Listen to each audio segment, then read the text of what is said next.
Ada cili padi bawang besar 2 biji, bawang putih tu 3 biji, ada halia setengah inci, kisar kasar ya.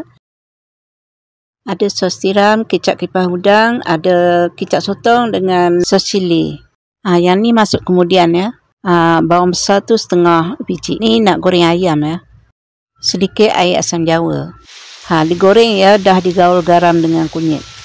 Dah siap ayam gorengnya.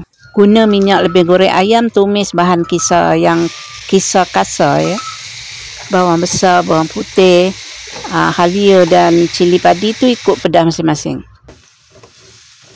Ditumis semua cili tu sehingga masak dan sedikit garing ya. Bolehlah dimasukkan sos cili tu 2 sudu makan ya. Sos tiram dalam 2 sudu makan. Kicap kipas udang tu sedikit je ya, jangan gelap ya.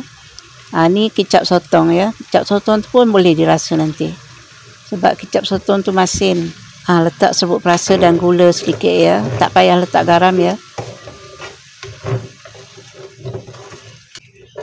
Air untuk kuah ya. Masukkan ayam yang digoreng tadi tu. Digaul rata ya, biar ayam tu sebati dengan kuah tu ya. Biarkan dia mendidih ya.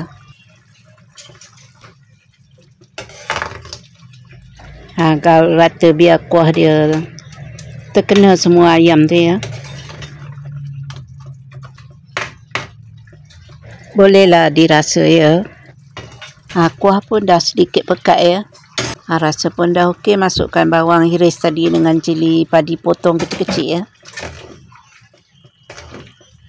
Gaulkan, dah siap. Assalamualaikum warahmatullahi wabarakatuh. Jumpa lagi di lain video. Okay, bye-bye.